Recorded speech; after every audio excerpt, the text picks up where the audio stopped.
Hello, good morning everybody. I'm here together with Thomas Flink. Thomas is our application engineer here in Catena's office in Chista, and we are here to demonstrate our 11ac setup that we can actually send to customers to have their own experience with our Wi-Fi radio system that we have meanwhile taped out and of which we have working silicon. So Thomas, tell us what a customer will get when he receives the box. Yes, we have this box that we ship out, and you will start by having a user manual printed out. There will be a USB stick with some GUI software, and also this document is on this drive. There is a power adapter, so for the plug-in power, and there is a USB to SPI dongle for communication, and of course there is a board. And this is what you receive, and then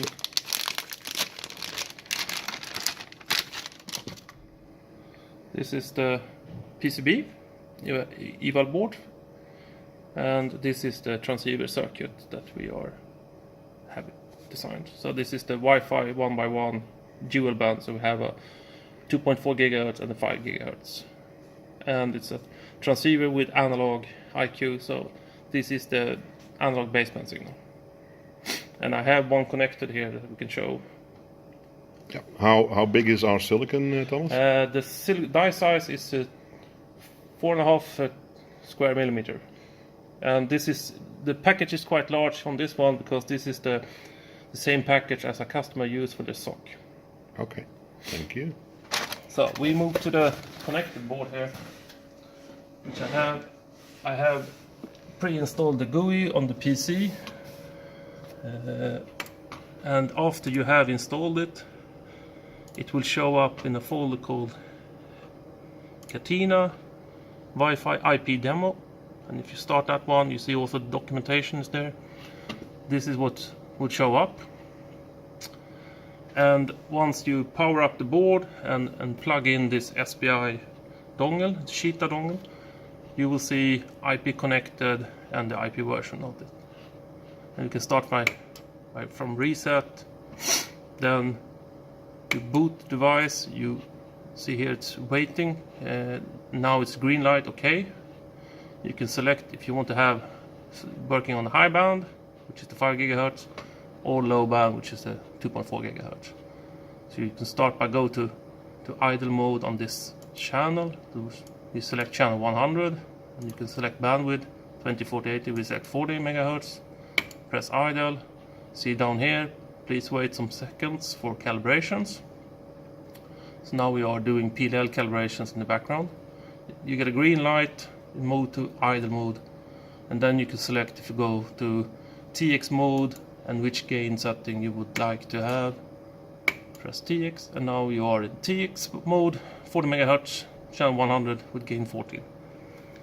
So that's how you set up the software, and you can do the same on the low band, but here you have only 20 or 40 MHz selectable, and otherwise it's the same procedure.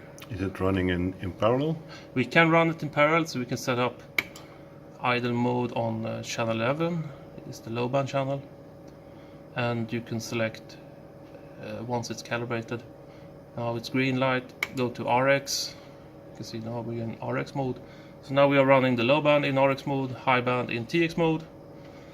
And then if we look at the board, we have the TX baseband signal coming in for the high band side in these connectors, and the receiver baseband signal for the low band on this connector.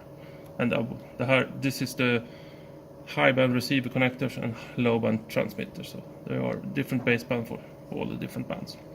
And RF connectors connected now to spectrum analyzer and signal generator.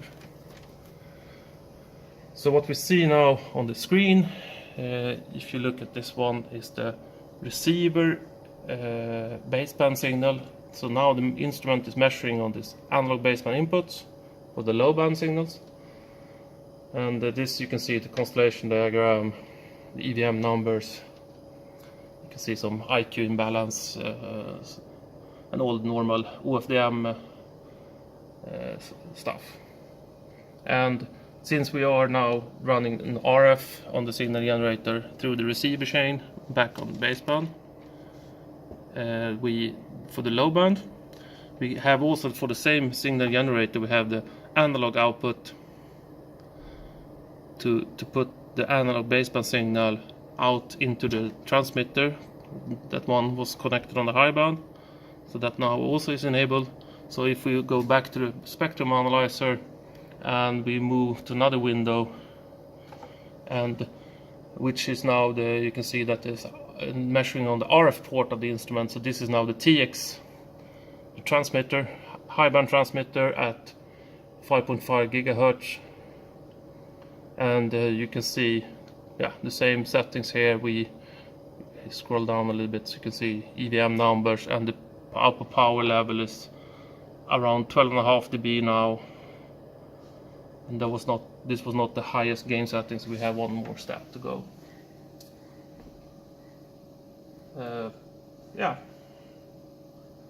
The board consists of regulators for all the power supplies, so it's a single, now it's a 7.5 volt. You have this cheetah for the SPI communication, and on the receiver side there are some buffers on the PCB, so you can drive the instrument load from the baseband outputs.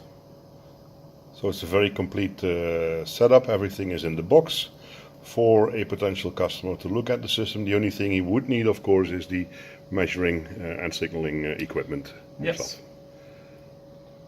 All right. Thank you, Thomas. Yeah.